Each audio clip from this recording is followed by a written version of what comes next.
এই ঠেকা ঠেকা এদিক ঠেকা। আসসালামু আলাইকুম। গরু কিনতে গিয়ে পড়লাম মহা বিপদে। মূলত গরুটা কিনেছি আমরা প্রতিবেশী এক কাকার কাছ থেকে, তাই বাড়ির কাছে যেহেতু, এই কারণেই আমরা হাঁটতে হাঁটতে গিয়ে গরুটা আনতে গেলাম। তাই গরু আনতে গিয়ে যে মহা বিপদে পড়লাম সেটা আপনারা গরু দেখলেই বুঝতে পারবেন। তো চলে আসলাম আমাদের প্রতিবেশী কাকার বাড়িতে। তো গরুটা দেখেন কি পরিমাণ বদমেজাজি। আমরা যেহেতু প্রথমে আসছি, আমাদের অপরিচিত লোক দেখে ও আর বেশি দুষ্টুমি করতেছে।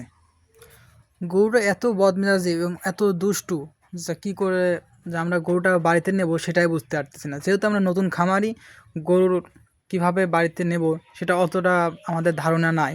তাই প্রতিবেশী এক ভাইকে ডেকে নিয়ে আসলাম। সে বলল গরুকে নাকাল করে তারপরে বাড়িতে নিতে হবে। তো আমরা সবাই সিদ্ধান্ত নিলাম যে গরু নাকাল করে তারপরেই আমরা গরু বাড়িতে নেব। তাহলে নাকাল করতে হলে বাইরে বাঁধতে হবে। তো এই বাইরে বাঁধতে গিয়ে দেখেন কি বিপদে পড়লাম, গরু কি দুষ্টুমি করতেছে।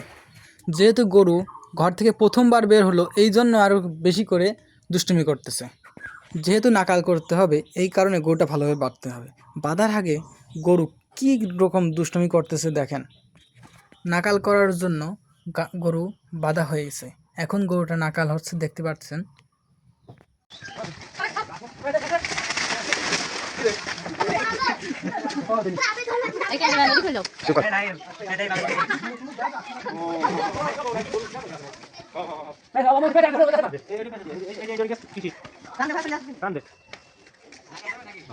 অবশেষে নাকাল করা শেষ হলো।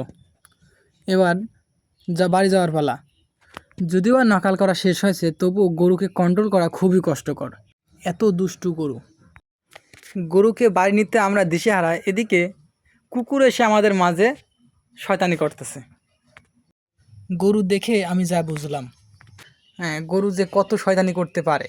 একটু যাচ্ছে একটু দাঁড়াচ্ছে, একটু যাচ্ছে একটু দাঁড়াচ্ছে, একবার এদিকে তো আরেকবার ওদিকে, আরেকবার এদিকে তো আরেকবার ওদিকে, কোনো গাছ দেখলে তার দিকে ধেয়ে যাচ্ছে।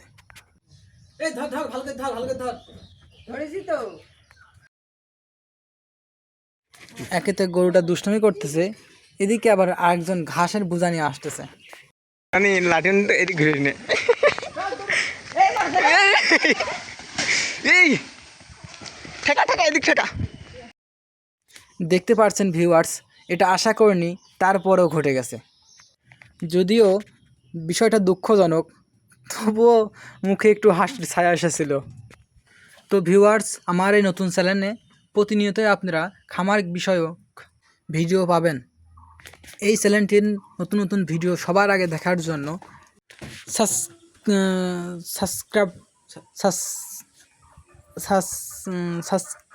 আচ্ছা, ওই আপনারা বুঝতেই তো পারতেছেন যে আমি কি বলতে চাচ্ছি। অবশ্যই আপনারা ওইটা করে দিন। অবশ্যই বাড়ির কাছেই চলে আসছি, আর অল্প একটু পথ দেখেন বাঁশঝাড়ের ভিতরে চলে আসছে গরু। এতটা দুষ্টুমি করবে আগে থেকে জানলে আমরা গরু আনতে যেতাম না, গাড়ি দিয়ে আনার ব্যবস্থা করতাম। দেখুন এতটা পথ নিয়ে আসলাম, তারপরেও তার স্বভাব একটুও পরিবর্তন হয় নাই। একবার এদিকে যাচ্ছে আর ওদিকে যাচ্ছে, একবার থামছে একবার যাচ্ছে, একবার খুব জোরে দৌড়াচ্ছে। ক্রমাগত এভাবেই চলছে। খুব কষ্ট করে গরুটি বাড়ি পর্যন্ত প্রায় চলেই আসছে। আর দুইটা বাড়ি পার হলেই তার জন্য একটা গোয়াল ঘর অপেক্ষা করতেছে। সে এখন থেকে সেই ঘরেই থাকবে। অবশেষে গন্তব্যস্থলে পৌঁছেছি। আজকের মতো এখানেই শেষ। পরবর্তী ভিডিওতে দেখা হচ্ছে।